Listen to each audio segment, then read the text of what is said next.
Welcome back to the Brew Crew podcast, everyone. This is episode 195. Back in the church room bar. I got no news, but lots of stuff to talk about. So I want you to get right into what you are going to talk about. Okay. Which is JT's thoughts on putting a dome over Soldier Field. How cool would that be? I think it'd be great. That's what you're talking about, right? Before you... I don't want to bury the lead. Before you spend millions of dollars on a dome, why don't you spend millions of dollars on fixing the field so that our running backs don't blow out their knees after the second year? There's not a recent history of that. Not recent, but recent enough. Was it? They did fix the turf. Was that Curtis in a Enos? lot. Well, Curtis Enos was one. I believe Matt Forte went out with an injury. And I believe Devin Hester also, once he converted to receiver, went out with a... Recency bias. Well, yes, because recently people have blown out their knees. I think there's a problem. All right. Well, I guess that's all we need to talk about right away. Let's get to the... Yeah. What do you think about them putting the dome... What do you think about them removing the dome at Miller Park? So then we would go back to... They're actually going to take it and fly it via helicopter to Chicago and put it on top of I think that would be disrespectful because people died in the construction of Miller Park. Oh, did they? Yeah. I didn't know that. Like, people fell to their deaths, I'm pretty sure. I wonder that probably happens a lot, I would think. In Dubai, like, thousands of people died building the soccer stadium, and guess what? We don't talk about it. Yeah, it's not a fucking... don't mention it. It's not a fucking story. Speaking of unmentionables, we've received a... reward. So do you need a knife? I didn't want. No, I did open it already. I didn't. I looked at everything. Sorry, I didn't keep anything. Because I wanted this to be an even Stevens thing, but I did open it because I was interested. So when we got stuff from Rogue, just a comparison here. Yeah. You opened it live. Opened it on the box. Sorry, that was my bad. I got home yesterday and I couldn't wait. So here's what we got. We got from Epic. We got this, and he did say that he would come on after Big Bad Baptist gets released. I should have, if he still listens, I still have a bunch of Big Bad Baptist, no shit, sitting. Smart. It's smart to sell her that stuff. So we got 4 of these stickers here. Yep. And we got 2 shirts that I think are pretty cool. And Katie made some good points, but I'm gonna let you. Oh, so she's seen it before me even too. Like again, I guess I probably fucked up. Incredible. I guess I fucked up. Incredible. Yeah, I did. That doesn't look like Gildan t-shirts, so I'm... No, it's not. Already it's not Gildan. It's actually Epic brand, which is really... I'm sure it's great. They should probably start their own t-shirting company. Yeah. Let's go ahead and fold that there. And then there's this one. You probably can't see it in this lighting, but there's... oh, yeah, you can. There's a hops in the background. Yeah. Hot damn. There you go. So figure we just split those up. Well... we should just each take one. If we split them, they're not right. Yeah. Well, I was thinking that's dumb. You come from a military background. You probably can sew.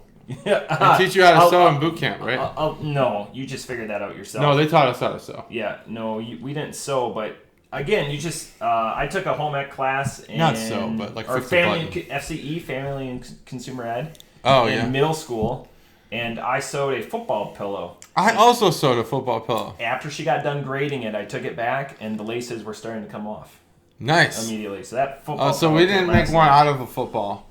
We had to choose from a bunch of fabrics and then make a checkered pillow. Yeah. With 9 squares, and I picked a football fabric. Like a throw pillow. Yeah, throw pillow. Yeah. Mm-hmm. And it had a bunch of team logos on it, and this is probably a little bit bigger. Had it. Oh, mine was much smaller than that. Yeah. That's what she said. Yeah. And I had that for... I wonder if I still have that. I don't know. Did Katie also get to see this pillow before I did? No, you were the first. Yeah. Yeah, you. The first time that's ever been described to everyone. Just me.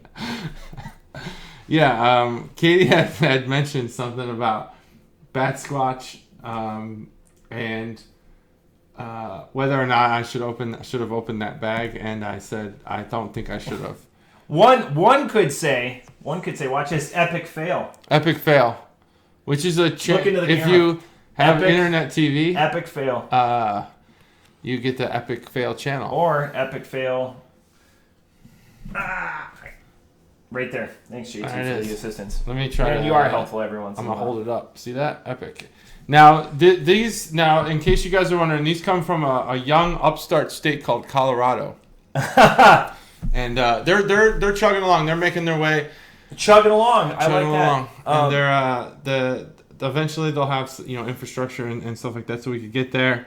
So, can I hit him with some Colorado facts? Yeah. Colorado borders on the east side of Colorado is the mighty Mississippi River, and on the west side of it is somewhere around there. I don't think that's true. Pacific Ocean. Oh no, these are facts. These are concrete facts. No. To the north is the state with the longest name in the Union, Massachusetts. Mm-hmm. Just to the north. Just to the north. Just north of Colorado. And to the south is unknowable. It hasn't been mapped out yet. So if there's some young cartographers or geographers or explorers that watch this that are enthused by 2 of their top 10 favorite geographers, maybe you make a name for yourself and wrap. You think that we are within the top 10? You probably are, I don't know, because you still deal with that I don't stuff. have a lot of fame. I just maps is one of the words I can spell confidently. Like 10 out of 10. Like if that's ever on a spelling bee, I'm jumping up on that stage. If you were an early geographer, would you have volunteered for the Lewis and Clark expedition? Yes. Good to know. Because I would have wanted to go somewhere instead of sitting in a shit camp. Yeah. Is that what they were doing? Just sitting in a shit camp? Eating berries. Sitting in a shit camp eating berries. That seems like a country song. Think of all the buffalo that they got to eat, and they got to go to the Pacific Ocean. They got to meet Sacagawea. Sacagawea. Yeah. She has coins after her. I mean, she's got coins. Who wouldn't want Gold to coins. go on that? Okay. Better than a shit camp. Yeah, I mean they're famous now. Didn't they Lewis and Clark? Yeah, didn't they do that twice? Didn't they do that twice? I don't know. One of those guys was like a high-ranking officer, though, right? Yeah, oh yeah. I think so. We should talk more about Lewis and Clark and Colorado. But so yes, that plucky upstart of a state, Colorado. So thank you, Epic, for these wonderful shirts and stickers. I'll shout his name. Help us out. I forgot it, Mike, I think, or something. I didn't forget it like in my heart, but I forgot it in my head. I would like to say I didn't see this. I didn't see this email. Something we've been talking about. So JT, I used to not forget names. Set all 70 of our accounts. Our Twitter, our Ask Jeeves, our Nathan from Epic. Thank you very much. As all of them linked to his iPhone 7, and you cannot log into them unless you have your iPhone 7 within 3 feet of whatever device you're logging into. So there I was, trying to update our Lycos page, because we have a lot of individuals that are a little bit older and enjoy this. Yeah, once you log into your Netscape browser, you gotta go to Netscape Navigator. Netscape Navigator. You'll know that because it's like the cross, blue and yellow. Interesting enough, side note. Yeah. This is all a side note. This is a side. This is a side from the aside. Yeah. Have you ever seen the spoiler the alert? downlink? I don't know how to say this in like the most like unclassified way, but you're killing it. Yeah. Do you know the downlink box that on ships that bring imagery in? Like, have you ever seen these before? On a ship. Yeah, on a ship. They actually have strap hooks on the top so that you could helicopter them in. They're so heavy. Oh, yeah. Okay, you know yeah. what I'm talking about? Yeah, like you can pick up like with a Chinook or something like that. Yeah, like if you're picking up a dinghy or something. Yep. So you rip. So they're right under the flight deck, so that you can, in an emergency, if like the ship gets sunk, you rip the flight deck up and you pull these out because they need to be destroyed properly. Anyway, within those, they're like unupdatable. So, but they still can. You can still use them today, even. The hooks? No, the software inside. Oh, okay. So gotcha. so they still function as a regular computer for like analyzing imagery, but it's all Netscape Navigator. Because even today. Because they're on a closed loop, so they're not updated or anything. So they can bring in but not out, or I don't know how it all works. But. You know, I'm gonna pat myself on the back. I find unique ways to like link everything we're talking to. My mind is blown on how you took Netscape Navigator and made it into an interesting fact. Oh, that's fun. I'm glad I did. Thanks. Bravo. I'm glad you found that interesting. Yeah, that's good. So Nathan had also suggested a THC taste test thing, but I had written back no. I hope that's okay with you. Yeah, that's my future political career, the way things are going, THC would not be... He actually said it mimics THC. Let's see, collab beer coming out with Melvin that uses some THC terpenes. Oh, yeah. Markers. and whole leaf hops, but no actual THC in parentheses. And I wrote, too risky. I mean, I do like Hemperor and stuff like that that are hemp 420 strain and stuff. Yeah, those are cool. That's all good dank stuff. All good dank stuff. So Nathan, if you're listening, again, thank you for the swag, but also I would love to take part in that. Not today, not tomorrow, but sometime in the near future. Yeah, same. We'll get you on. We'll get you Skyped in, or if you're in Ohio, I mean, in person. Yeah. No doubt about it. It might line up. I wonder when Big Bad Baptist comes out, because it might line up with a big celebratory number.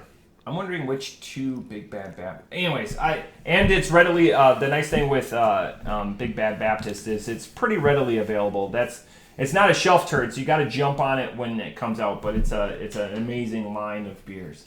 Yes, it is probably one of the better bourbon barrel stouts. Speaking of, I did say I didn't have any news, but I do. I had accidentally clicked on the Instagram app on my phone, which I never open. Yeah. But I had this morning actually accidentally hit it, and the first thing that came up was the advertisement for Goose Island Bourbon County, and they're releasing flavors again this year. Yeah. Okay, that's it. Yeah. Are you gonna talk about your journeys? Yeah. Okay. That was the next thing. Okay, good. Yeah. I thought we were looking for a segue there. Yeah. Went to Chicago, dropped the kids off. First of all, I was not anticipating it, but I have like so much gifted beer from my mom and sister. Yep. That we have weeks and weeks and weeks. But I also bought a shitload of beer at Binny's as usual. Then I went to 450 North, and it was fucking amazing. Awesome. I have... Your powers of it. Well, that's it. No. There's a lot of stories here. I have all the beers that I had. I did write them down, unlike usual. But I wanted to say one of the things that I told Matt before. So you wrote them down, but only if there was an app that you could put them in. Yeah, there is. My intent is to put them in the app, but I wrote them down first. So why not just put them in the app? Good question. Cut up I feel like this is easier to find. Oh, okay. So, but just 2.5 minutes ago, you clicked on an app you never use. So that was easy to find. That was an accident. Okay. Yeah. I wonder why I did that. Let me see. What folder is it in? It's in the same folder as... I'm without words. Yeah. Why Folders. did I do that? You know why? I'll tell you why. Oh, I can't wait. This is going to be a good story for you. I currently have a prescription that is running out, and one of the side effects of coming off of this medicine is drowsiness. Huh? Exactly. And this morning, I was just like laying awake in bed, but then I had dozed back off because I was drowsy. Great story. And my thumb... You fell asleep in bed? I fell asleep in bed after having woken up already. Okay. And my thumb had hit the Instagram app. Oh, because I was like looking at my phone, I was like scrolling through my phone. You sleep with your phone? No, I'm not with it. I don't like put it using it as my pillow or anything. I mean, your thumb was close enough. But it sits on my nightstand. I use it as my alarm. Well, I had woken up and I thought I was fully awake. I was for a minute.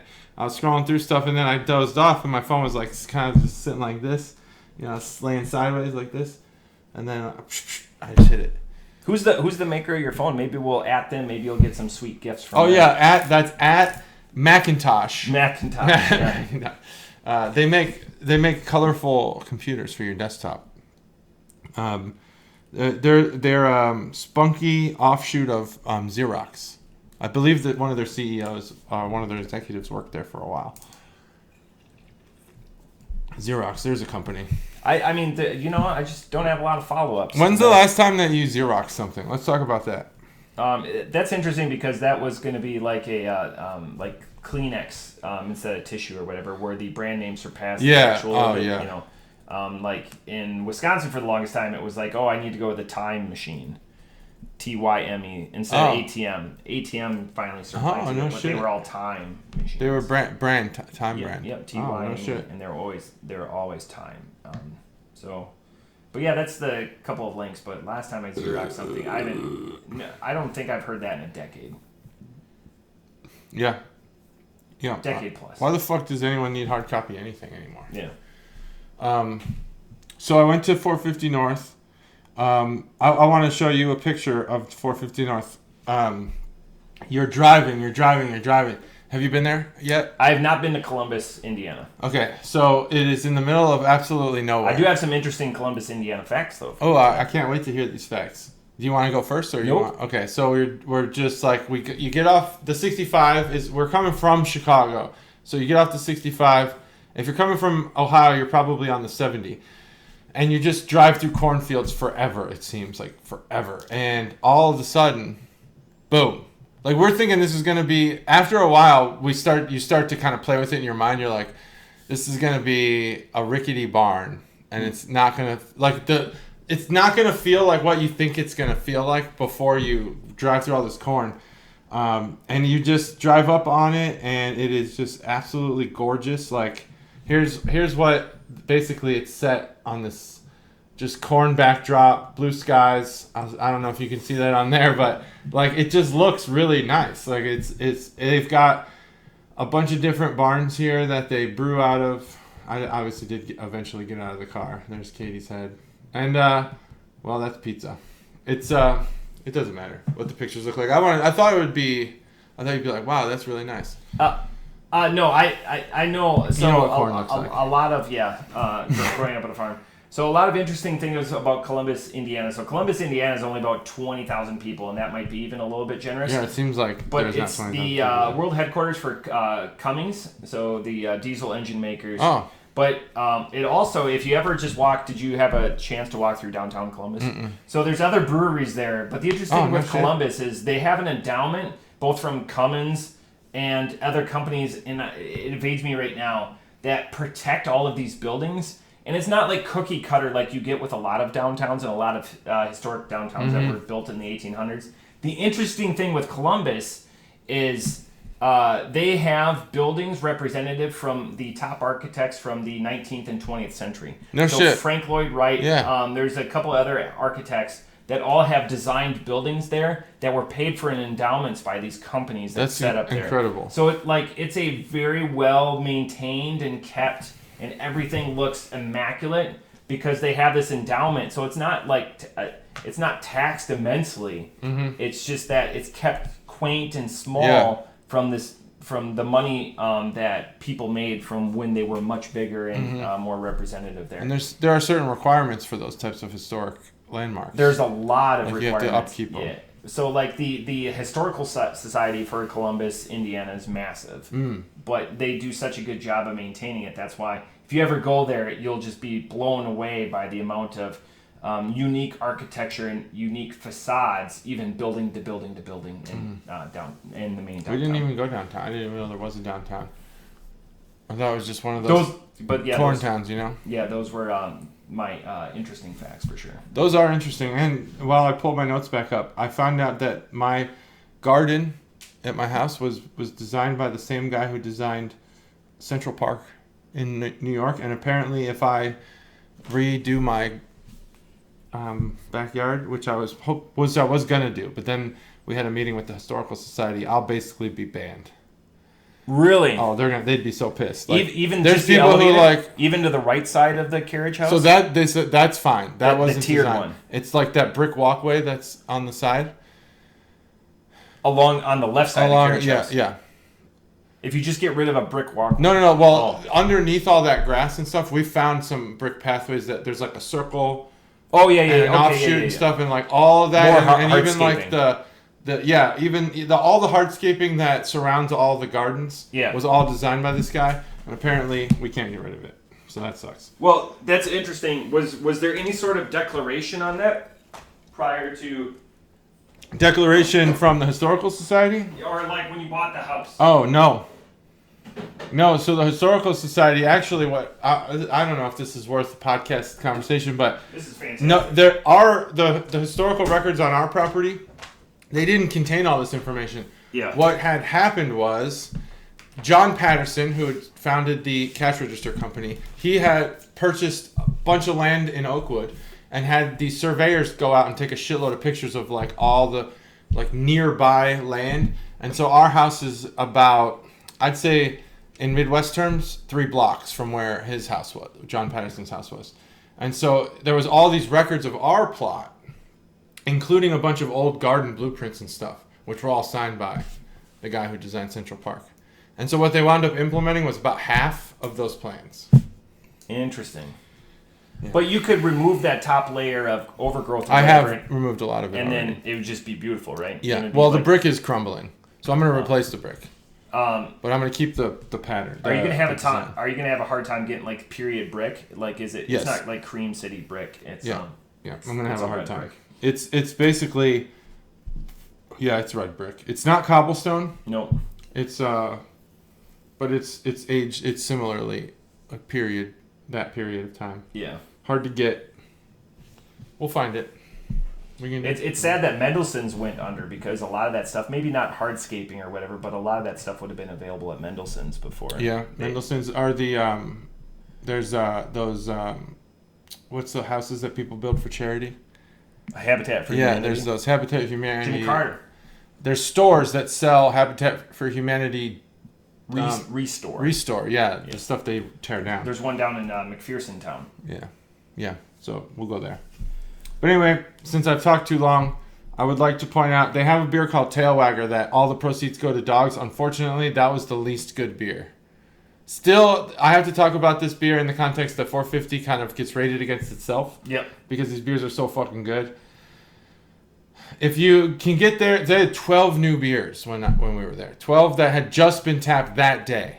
It's incredible, right? Yeah, they have 30 taps.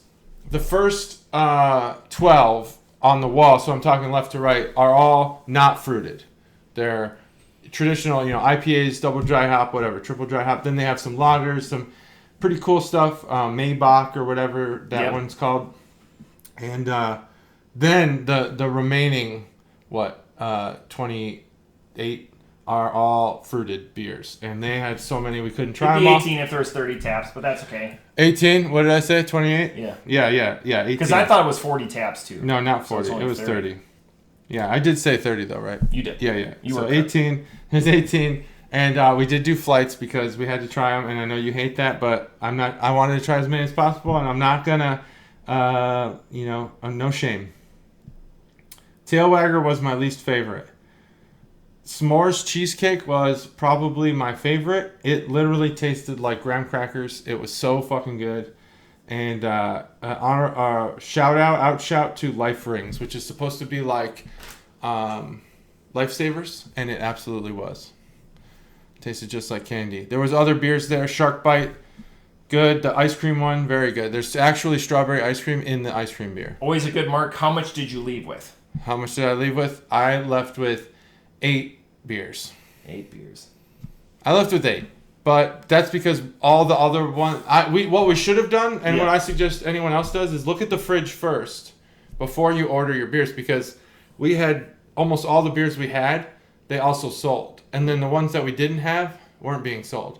So we should have looked first. The only one that they had in the fridge that they didn't have on tap was the orange one that I gave you. Interesting. So we have some of those and some of the Swedish fish one, which also was not on tap. See, that's okay. Get the stuff. Everything else they had in the fridge we had already had. We had tasted. So awesome. It's $4.50. I highly recommend it. Very, very cool. We only have the chips and dip, so I don't know if the food's good. Any tour or anything like that? No tours. No tours. No tours. And I'm gonna guess that no hands touch the beer. No hands touch the beer. But they do a lot of fruit. Like I don't know even where they get all this fruit. There's so much fruit. It's crazy. They actually have slushies there too. If you guys are into frozen beer. So like, whereas the XXXLs are slushy beers, like that, they actually do have slushy machines there. Right, to slush them up a little bit. Yeah, to slush them up, yeah. Yeah. Anyway, that's it. Let's get into it. Unless you have some stuff to talk about. No. Who designed your backyard hardscape? You did. Yeah. No, actually, Mr. Zacharias did the hardscaping. Oh, very cool. My stories from my beer tour last week will integrate nicely into very good. Our second. I love when things work out like that. All right, just making sure it's prepped. Our first beer. Holy shit, it's not prepped at all. Our first beer is from Carbon 4. I thought we had him on the podcast before because I drink them quite a bit so maybe it's just my because I thought we had Fantasy Factory, but apparently we haven't. But that's okay. I'll go into a history. It's been more than 100 episodes anyways. So this is a Midwesty. It's a 4.4% pills. So we go from a pills to a pills. Pills. Out of Madison, Wisconsin. We'll go with the crack.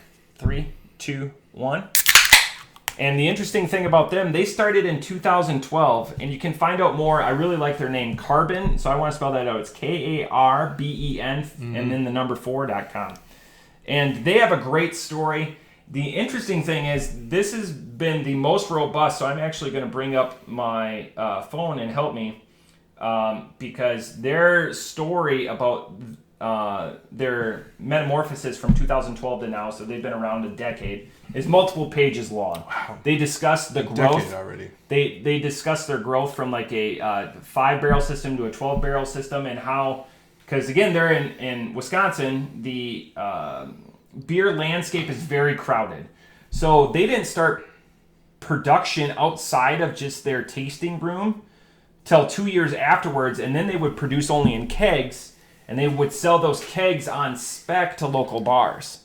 So it went Smart. It went local, kegs, then they went production. So it was an interesting metamorphosis. And again, if you read that, and everything is broken down, they do a much better job of explaining their history. I'm not going to be able to do it justice, as this is only about an hour-long podcast.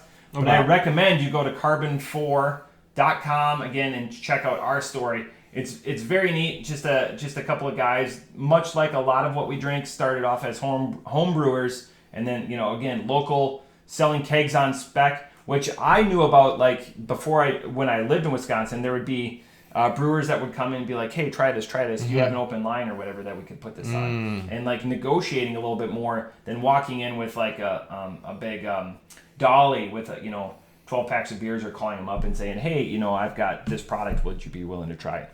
So they're known more for, again, go figure, in the last decade, known more for their IPAs, both their everything from a DIPA to sessions.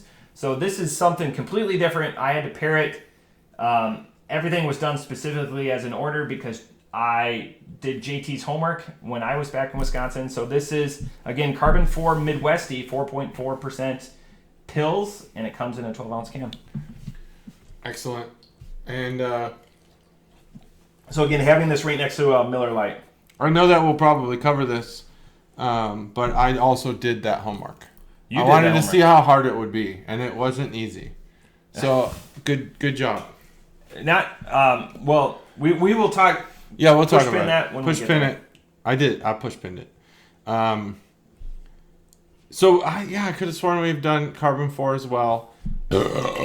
What is just like high level? Is there a meaning behind that name? Sure. So I want to go into, again, you go to their story and it goes passion, serendipity, gun-toting cats atop flame-nostrilled unicorns. These are things of Carbon 4 saga. Hold on to your butts. Oh yeah, I'm holding on. And then at the top of their story it goes, do you believe in unicorns? So it's all, again, their main beer that I'm familiar with, and I would say their flagship. Somebody might from up north be able to call me out on it. It's called Fantasy Factory.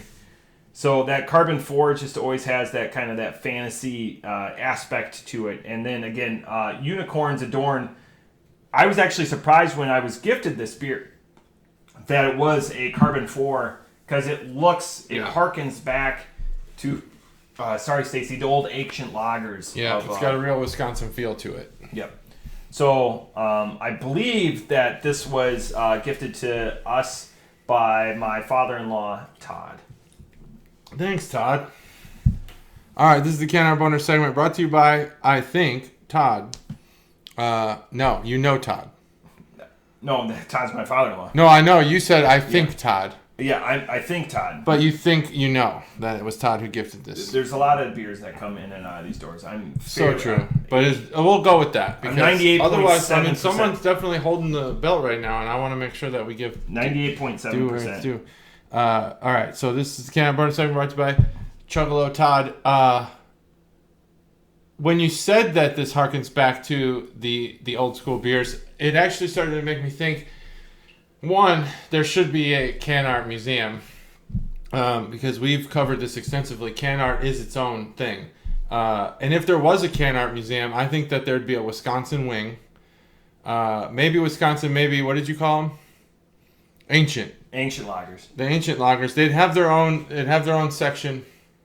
This has that feel to it. It's got that like almost as if everything on the can was done in pencil and then converted into like a print.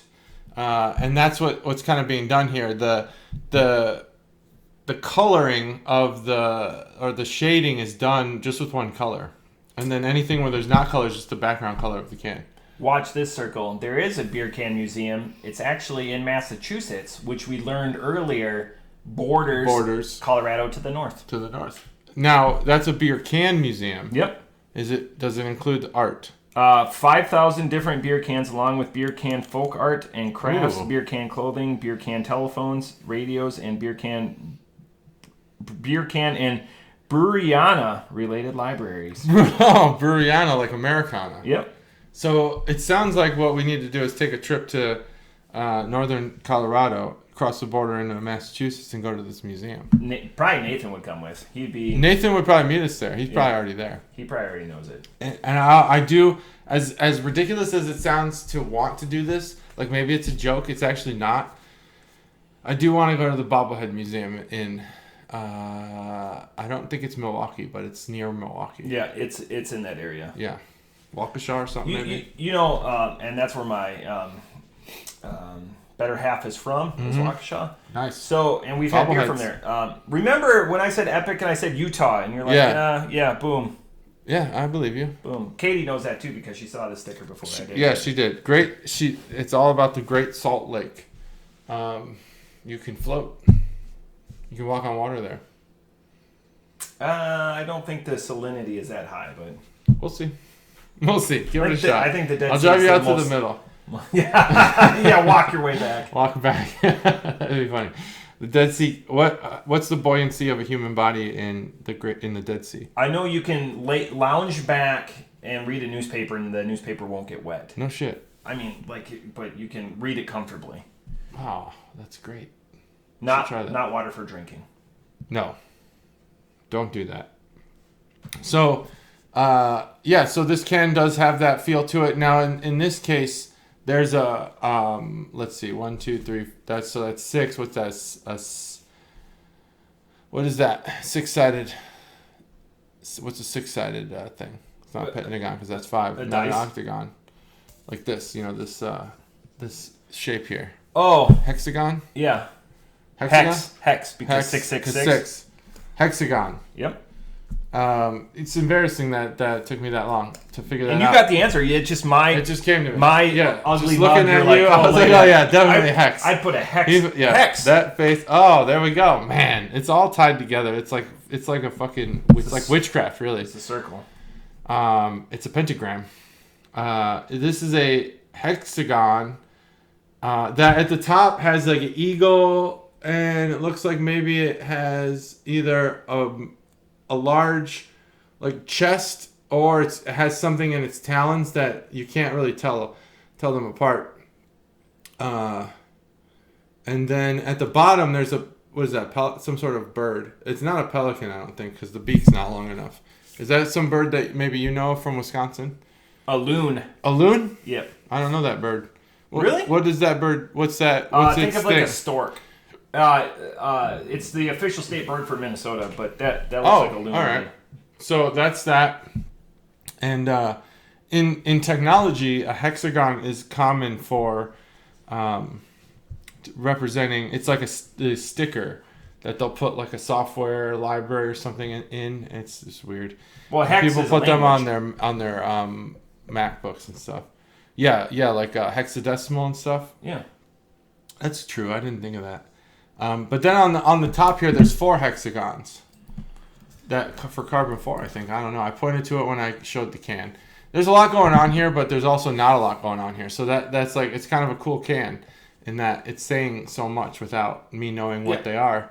Like carbon. Yeah, carbon is 4. The carbon atom makes a yeah. hexagon when it is combined with its protons and neutrons and stuff. Is that how it works? Yeah. Sweet. And 4 carbons make up 1 car bomb. That's what Ray told me. And it's the best beer in town, it says. 4.4%. I don't know if you mentioned that, but it says fresh, crisp Pilsner. And that's great. And I'll mention that again. That's the Can Opener segment brought to you by Todd. Thanks, Todd. This beer is definitely crisp. It has just... Here's the thing about this beer. The reason why people hate on these American Pilsners, these Midwest brewed Pilsner beers, is because they are very safe. They're watered down. They're for the average consumer, but they can be entry level, but they could also be your dad's favorite beer. This beer kind of has a lot of that, but it has a little hint of craft in it. It has just that the amount of like Pilsner flavor that you're not going to find in a Miller Lite for craft beer, but not so much that this beer is unapproachable by a junior craft beer drinker, an entry-level person. This beer is crisp as fuck. It's super good. I could see drinking this on a really hot day and just chugging the shit out of it. That would be the episode title if I would put an expletive as crisp as fuck. Crisp as fuck. That would be also like a way to describe how somebody looks. Like, you look crisp as fuck. Oh yeah, that would be a good way. If someone said that to me, my day would go really well after that. I would carry that. Oh, my shoulders, I've got my back would straighten up. My back would feel lighter. I'd be like, oh man, I do feel crisp as fuck. This beer is really good. As far as Pilsners go, we've mentioned it many times. It's hard to say like what's a 5 on a Pilsner. So I don't know that it's obviously a sliding scale. Maybe this beer falls at the top of that, whatever that sliding scale is. It's not a 5 beer because it's not blowing my mind. It's just well done. It's done so well that I give this beer a 4.25. It is so good, but it is within its class probably a top beer. I don't think it could reach much higher than that. I'm right there with you, ironically, and I already posted it on my digital bather at Untapped. I am also off the top rope at a 4.25. This is probably the best beer my father-in-law has gifted me without knowing that I would like it. Like, wow. So as a flyer, so he's gifted me some good stuff. This is probably the best one. This is probably the one that he would like. Yeah, sorry, Stacy. That's how I describe the most. Yeah, 100%. Like, I'm gonna throw 1 or 2 of these in his beer drawer that he keeps at my house. God knows I keep enough beers at his house. Mm-hmm. I just restocked the fridge a little bit. The interesting thing with this, so like with the pills, like from a Miller Lite, I don't get any of the hops. Yeah. I totally get the Cascade clean, slight, don't get it twisted, just the slight citrus, like that crispness, that cleanness, that little bit of citrus, that little bit of, there's definitely, it's that there. Pop of freshness. For sure. It's 100% Cascade. I know it well. This is a really well done beer. And again, this is a bridge. I'm always looking for a bridge to give to something like, my father-in-law, because I'm always like, oh, here, try this. Or my wife, who's got a very well-refined palate. She definitely knows what she likes. I can't go up to her anymore and be like, oh, try that. Oh, what's in it? And she's like, nah, no, hard pass. Mm-hmm. I tried that with my mother-in-law this last weekend. I tried it with strawberry rhubarb, remember? Yeah.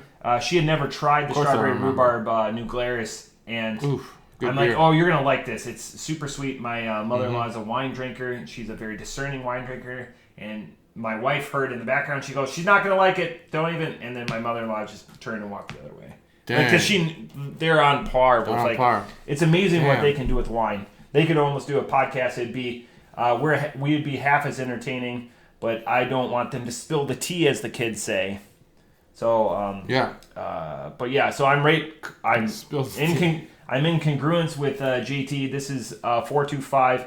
Again, all the is there a perfect pills out there? There probably is, but I'm not going to be able to do it justice. He might, but I sure as hell can't. So if there's a perfect pills, I can't do it justice. I bet you could.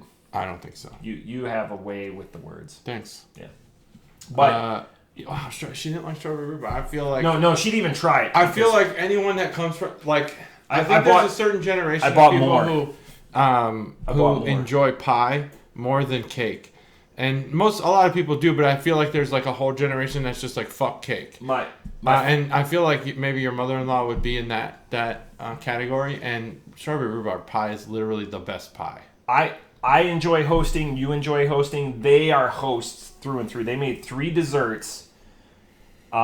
We made 8 pounds of steak tips and 5 different dipping sauces. Wow. And it was amazing. Damn. And my father-in-law goes, "Do you want any of this?" And about halfway, 3 hours into the drive home, I was like, I should have brought home some steak tips. Definitely. Like I donated some, steak for, to. How many people were involved in this? Adults, there were 7, and then 2 kids. Well, the kids aren't gonna do anything with steak tips. They had, and it was like tendy steak tips. It wasn't like rump roast. So anyways, chimichurri, a Bloody Mary, soy ginger glaze, a garlic butter, and what was the last one? Okay. Anyways. Oh, never mind. Talk about it later. No, bring it up. This is a good segue. It's not really. It's not a horrible segue, actually. Richard gets to come over. Richard. Went to one of those fancy bowling places with Bobby over the weekend. But listen, they've changed it. With Barbie? It's Bobby. Oh, Bobby. Chuggalo Bobby. He's not a Chuggalo, though. ShamWow? No, ShamWow wasn't there. But ShamWow's coming out. I think we should get together. I enjoy the shit out of ShamWow. ShamWow's great. It's been how many years since you've had your Masters? Long time. Shit. 6 or 7? Since the first season of Stranger Things. It was the year the Cubs won the World Series, but it was like I think the baseball season either had just started or hadn't started yet. No, it did because we went to a game. Duh. Because I saw Kershaw. It was the summer of 2016. So you went to a Cubs game the year they won the World Series. Congratulations to you. Wow. It's like the immaculate situation. Grishuk and the Cubs lost that game. Yeah, and that gross mom was trying to get who's the speedster? Dexter Fowler. Yeah, there you go. I mean, the best season of his career was 2016. Yeah. But anyways, you were going to tell something before we got sidetracked. They have reinvented those fancy bowling alleys. They're no longer... You can choose bowling, but there's a new thing called hyper bowling, and I want to admit this is actually a lot of fun. It levels the playing field for everyone. You don't need your bowling ball like if you're a hook thrower or whatever. The bumpers have sensors. They light up, and they're different colors. Each color is a different multiplier, and they move and stuff. So if it's yellow, it's a 3 times multiplier. You hit the yellow... hit the pins, you get 3 times the amount of points. It's a lot of fun, actually. The kids loved it. And then they have other games where like the bumpers, like 1 through 10, and you can hit a different number, and it will build a monster on the screen based on what number you hit. So like the head, like you have to throw a ball for the head, and 1 through 10, there's 10 different heads. Whatever you hit, or however many pins you get down or whatever, that's the head you get. And so it builds this monster, and the kids loved it. So it's kind of cool, actually, now. I fucking dig gimmicks like that. My biggest place with Super, it just was a jabillion degrees. It was, and there's leather couches. Don't be hot and have leather couches. You gotta pick one or the other. No, just don't have leather couches. First of all, yeah, it's kind of terrible. Weird. All right, so this was JT's homework. Good segue. JT said, "Oh yeah, I'll bring it home." JT said, "Get me a fruited stout." Well, you said you had set the stage. Yeah. So, I didn't just come over and was like, damn it, Matt, get me a fruit So stout. I said, I want homework because I'm going to Wisconsin. I'm going to my favorite place to buy beer. Cool. That was really cool, actually. And JT goes, get a fruited stout. It sounded like you had difficulty. Mm-hmm. My difficulty was, which one do I pick? See, my difficulty was they're all breakfast blueberry maple stouts. No. And I didn't want that. My mom had she's gifted us one of those, so spoiler for the future. But I was like, well, I can't do that again. Yeah. So I went through every beer at Binny's looking for a fruited stout. So at Discount in Milwaukee, and I've covered them multiple times, they even have their own line of beer.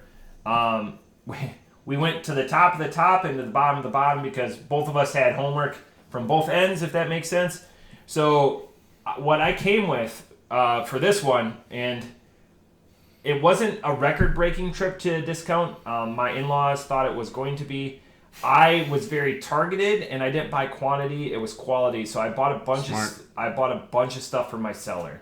I didn't buy anything that can go in the fridge or hasn't been in the fridge yet besides this one. So this is a 2020 Eclipse, and you know Eclipse. So when JT does the can art segment, in this case the bottle, it's something that you're going to notice or recognize if you buy any sort of barrel aged stuff, because this is what this brewery is known for. I didn't even know what brewery did this. I know Eclipse though. That's their main line. It's from 50/50 Brewing, and again, this is their 2020 Eclipse. It's a barrel aged imperial stout. I asked JT. I had multiple selections. He wanted the candy orange because he knows me, and he goes, "I love orange in beer." I said, and definitely, if it's fake, get it. So this is an imperial stout aged in cognac and bitter orange liqueur barrels. Cognac, by the way. Yeah, cognac. It's like Kanye West, cognac. It is. That's true. It's Kanye West. This is out of Lollapalooza. This is out of Truckee, and it's wax. And they make a big deal about this on their website. You can go to their website. 50/50. You have to spell that out though. So I'm gonna have to. So this will be fun. So the wax is. They make a big deal about the wax. They make a big deal about the wax. We go through thousands of pounds of wax every year, but it's worth it because our customers demand it. I don't think that's true. No, that's what they say on their website. Customers demand this wax? I don't know. Who's these customers that's demanding wax? Like, you know what we need more? I should hear more wax. I should have started. I want this to be fucking hard to open. Oh, I got it. You got it. Richard came through, so that's another one for Richard. Here's what I want to give some homework to 50/50 Brewing. And it's not homework. Just join the fucking podcast and let's talk about like what are the pros and cons of wax, and why are your customers demanding it? Who are these? If you're a 50/50 customer and you're demanding more wax, I think it's a statement. Come on the show. I think it's a statement. It is a statement. It looks great. That wax in particular looks phenomenal. That wax. It's not as so Maker's Mark. I've done the Maker's Mark tour. It's very like, let's just get these fucking bottles out of here. This is more like producing so much. This is more like fucking uniform. That's very. It's the same amount over the whole thing. There's not like a big like drip. The drip is Maker's Mark. That's a Maker's Mark. You know, staple. Signal. Yeah, but I've seen it there. It's just a lot of people. So, anyways, so they're out of Truckee, California. Do you know where Truckee, California is? You spent a lot of time in California. I don't. I knew you wouldn't. It's just right over side of the border from Reno, Nevada. So it's up in the part where it's up you didn't spend. It's a lot of place. It's probably very close to the place that Nathan gets his THC. So this is Humboldt County. Eastern California. Eastern California. Yeah, no one goes to Eastern California. Just on your way to it's a pass through. It's like in the Indiana of California. Everyone just drives through it to go to Nevada. So they didn't have much for like their about us or anything. We have a juxtaposition between. We have pages like somebody wrote their thesis, which I'm in the midst of doing. Somebody wrote their thesis for about us for Carbon 4, and then this is. I feel like I tempt this perfectly. This is where they want it to be at. I think you did. This is divine. Oh, God, I don't like orange. Okay, so I'm trying to fight it off. So the main, you haven't heard of any of their beers unless you're listening on the West Coast. I haven't heard any of their main beers.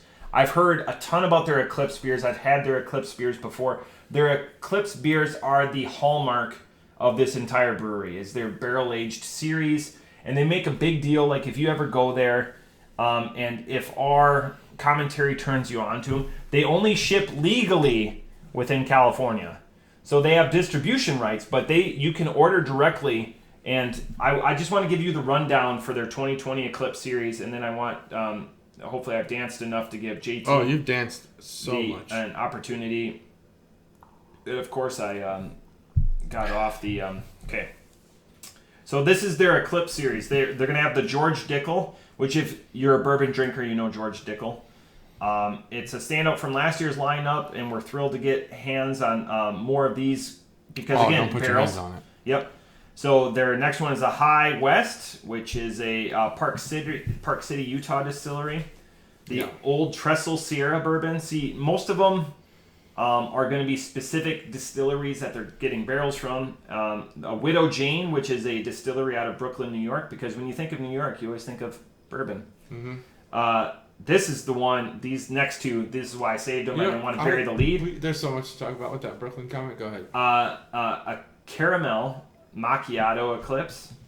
Caramel. It's got 2 A's in it. So no, I know it is caramel, but as an Illinoisan, I have to say caramel. A fun story with Illinoisan people, and then they're annoying. A chocolate malt ball Eclipse. Ooh, that sounds good. I like malt balls. So as we digest this, because this is you're killing that. That's well, awesome. I didn't want you to feel like you didn't stall enough, because you did, and I had to have a good flavor. I mean, with this can art, let me wipe the condensation off. The Eclipse is just. It's dark, so it's hard to see. But it is there. The thing about an eclipse is they only happen, once every 50 years or so? So this is, JT gave me the homework, but I want this segment, and JT will join me in this, is Chuggalos Steb just celebrated a birthday, so I think now he's legal to drink. I think he might. 21 no, I or think 22. he's 19 now. So this segment is going to be brought to you by Chuggalos Stev. Wow. Happy birthday, Chuggalos Stev. This is the first time I think we've ever usurped anyone. I don't think anyone's going to mind, but happy birthdays. Yeah, Chuggalos happy Stev. birthday, Stev. You like the big dark beers anyways, He so does. I wouldn't do it if it was going to be like a Kolsch or something else lighter, but seltzer. So happy birthday. Happy birthday, Stev. Yeah, happy birthday. So anyways, on to JT stuff. So this is the Can Art Bonus segment, and you said this will be brought to you by Chuggalos Stev, or usurping. Yeah, Chuggalos This is Stev. brought to you by Chuggalos Stev. Just wanted to make sure, clarify. Yep. So the can art here is, there's a lot of rays of light. It's orange. The sun is orange in this. And the rays go off into a faded orange into black sun rays around an eclipse. And a total eclipse. That's a total eclipse. So when the moon covers the sun from the perspective of Earth, yes. Is it a total eclipse of the heart? Probably as well. Boom. What does that mean? It's a song from. I understand that. You remember that, I know right? the song, but I'm thinking a total eclipse of the heart would mean that there's darkness covering the sunshine of your heart. If you listen to the lyrics of the song, I don't know. I just like the song. If you listen, I'm wondering if nothing I can do. Your heart has been helpless. so overcome with whatever it was, either good or sadness. bad. It's gotta be sadness I because think it's darkness. Yeah. Boy, it's dark. It's like you find the perfect girl at the bar, and she's a Vikings fan. Mm-hmm. Oh yeah, I've seen a lot of memes like that lately. It's like she's a 10, but something. Tell you what, I'm gonna bring it back to the podcast. It's like you were gifted some amazing stuff from Nathan's at Epic, and the bag was opened. Like, man, that sucks. If only we had a podcast that we could do. Yeah, I messed that up. I don't know. I shouldn't have done that. I regret it heavily. It was a total eclipse of my heart. It's like this is warming. It's like she's a 10, but she likes Bud Light Orange. Oh, what do you think? What do you think about that? Is she still a 10 at that point? Boots to asses. That's like her favorite beer. She's like just like unearthly. That's like unearthly hot, but she's like Bud Light Orange is my drink. It's like kissing a smoker. Yeah, I don't think it's that bad. All right. So it's an eclipse. I really like this can art. It's again, I mentioned it, the foil where it kind of shines. The light hits it, and it's got a shine. All the orange font and orange shapes on here are foil. So it's good. I mean, it basically conveys the message. When you get to these more barrel aged, when the more artsy the beer is, the less artsy the can art is, I have found. So the more time and effort spent on the beer, you probably aren't going to get something that's like this. It's going to have like an artist's signature at the bottom, and it's like wild and crazy. But unless you're Three Floyds, then obviously it's going to be fucking madness. So that's the Can Art Boner segment brought to you by Stev. Happy birthday, Stev. My first sip of this, I was like, orange, interesting. The orange I'm tasting here, in my mind, is more of like an orange cream, but super muted. It's not. I was trying to think. Usually, when we have a fruit, especially a citrus, in your mind, you kind of have to figure out, okay, is this like fruit juice squeezed from the fruit, or is this rind? Well, in this case, I was like, no, I don't taste either of those things. Bitter orange. Bitter orange, yeah, but bitter orange liqueur, which is where I think this actually is, where that creaminess comes from. That orange cream, the bitter orange liqueur barrels. It's barrel aged in that. I'm not sure how much orange it's getting from those barrels.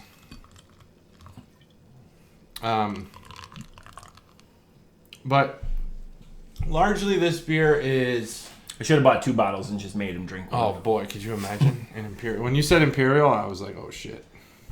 They have a serve-in, which we're not doing, and enjoy at 50 degrees. That seems way too warm.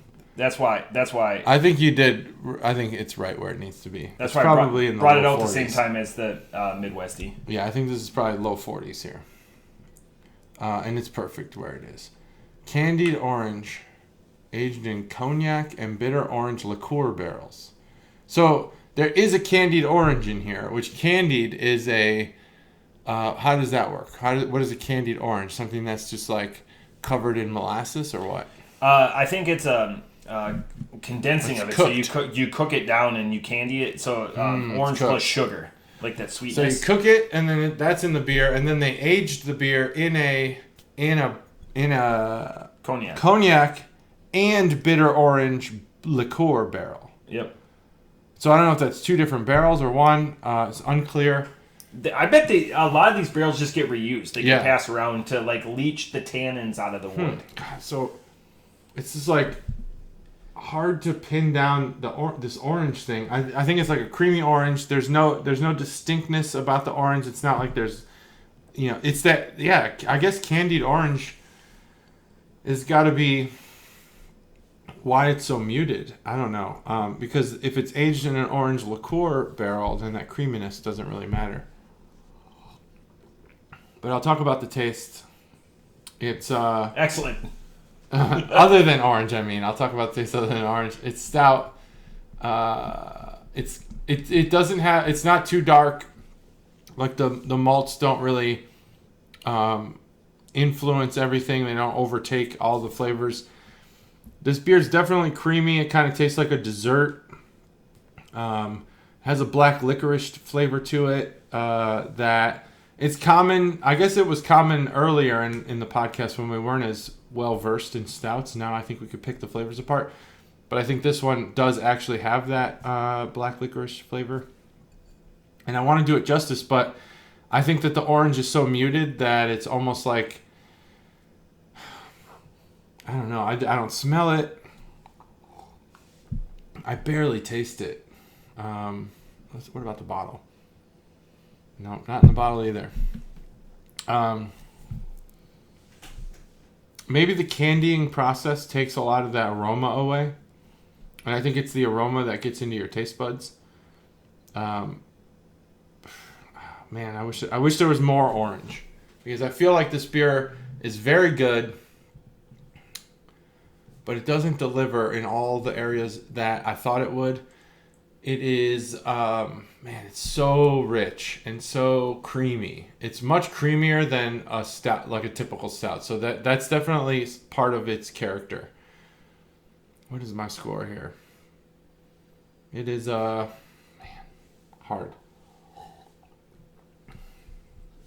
I like this beer, though. I'm going to give it a 4. 4.0. This is going to go down in record that I'm going to score an orange beer higher than JT. I think some of the creaminess that he's talking about is like to attribute it. It's and I use the word too much. Viscosity. It's like a cough syrup viscosity. It is thicker, yeah. And that tangential bitterness comes through in that coat, and I find that extremely pleasing and satisfying, especially when it's orange, because orange is god-awful and terrible in most things. They do it right. I don't want it to be pungent with citrus or orange juice. That'd be a terrible addition to this. I want pungence. It's a nice additive. It's a nice accompaniment.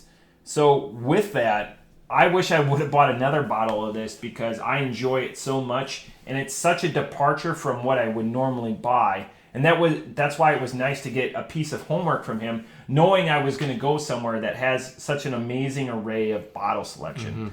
I am pleased as punch that this is the beer that we decided to do because it turned my opinion a little bit on orange, but I get to put an asterisk by it because it's a bittering agent. So it's almost like when you make an old fashioned up north, and you have the bitters in it, like an Augustina, or they make 60 or 70 different kinds of bitters. But to get kind of that peel or that rind, that's some of the deliciousness that accompanies this. Not the flesh of the fruit, but there's so much character and robustness that is available in that peel. And that's the strength of this. Plus, the cognac, I think, just leaches in kind of that higher ABV.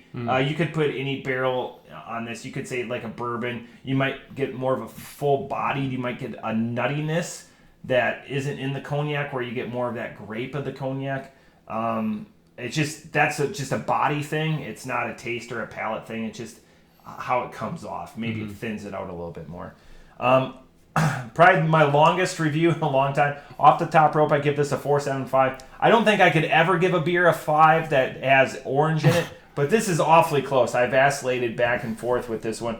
This is delightful. Again, this is why these beers are so much more expensive than like the things that you're gonna stick in your fridge and drink within the next 6 weeks, because you can sit this. This was a 2020, so it's already 2 years old.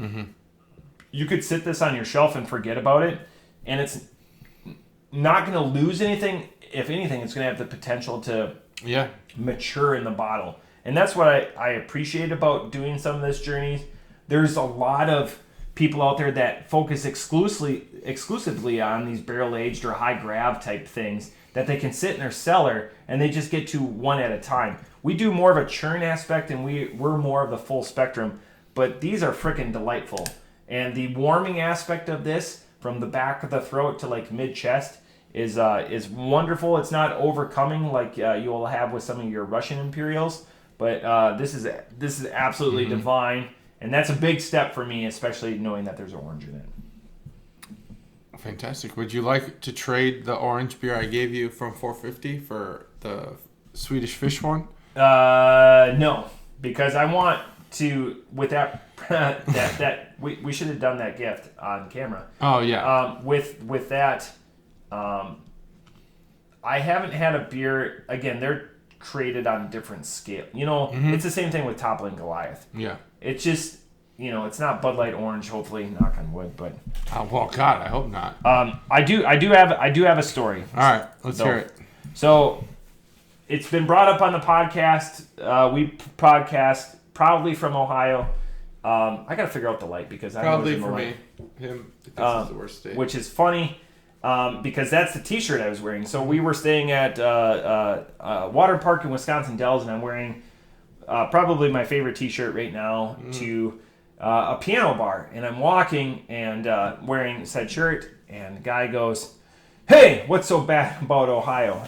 I'm not taken aback, but this is a piece of advice that I give to you, the Chuggalos. Always have a good one chambered. Yeah, definitely. And what's so bad about Ohio? And I go, "Okay, sir, what's so good about Ohio?" And he was just gobsmacked, like just completely he didn't like expect to be asked a question back. He had nothing to say, and he's just. I go, "That's right, fuck Ohio," and I kept walking with the group of people, and he's just like, "What? Oh, no. What? You got him." So yeah, it was just hilarious how much conversation that it's in just this summer. It's got me free beer in Alaska. It's got me. I think it was, no offense, I think it was a fib, because a Wisconsin guy wouldn't have been as caught off guard or, would have been an agreement, I think, because of Wisconsin and Ohio states. I think that's what most people attribute to outside of the state to Ohio is Ohio State football. Oh, maybe, especially in Big Ten country. Yeah. I think Ohio State football and gobsmacked. And elections, I think are the two things. Do you think that's dated now, though? No.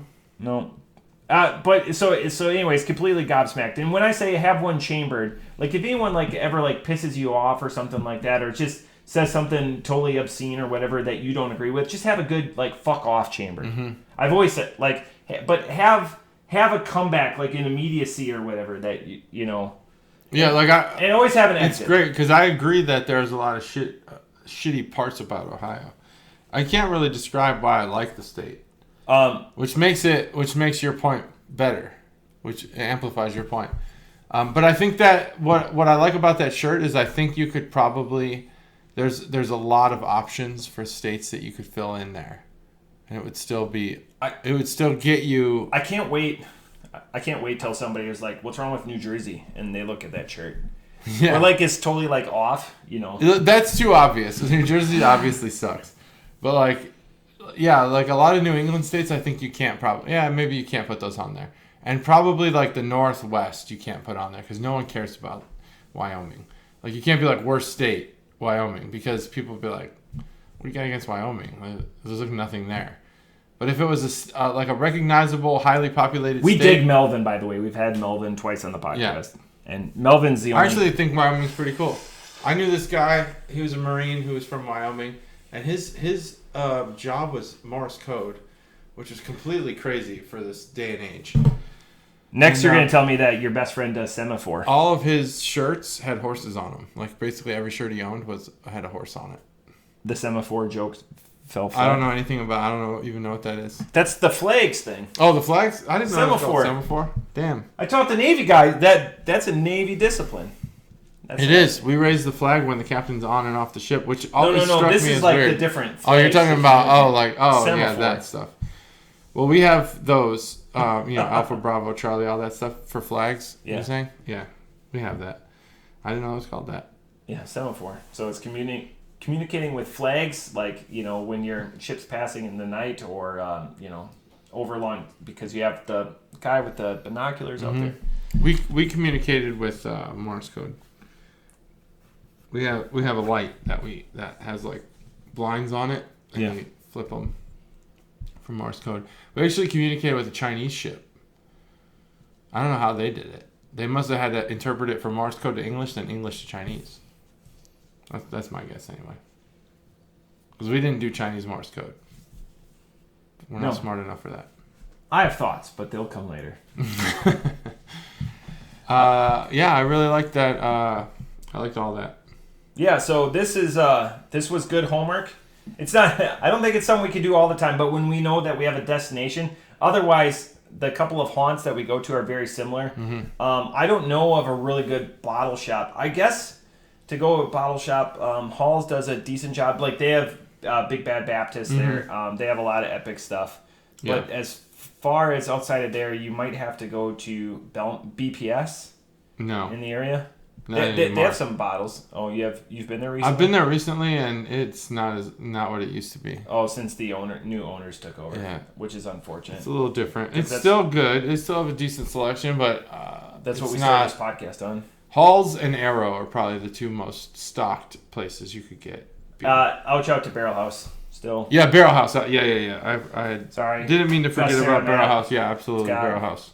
I think of Barrel House. For myself, it's more of a place I go to drink beer. I don't buy any beer there. Well, I do. I do when I'm there, but I don't go there to buy beer and leave. I go there to hang out.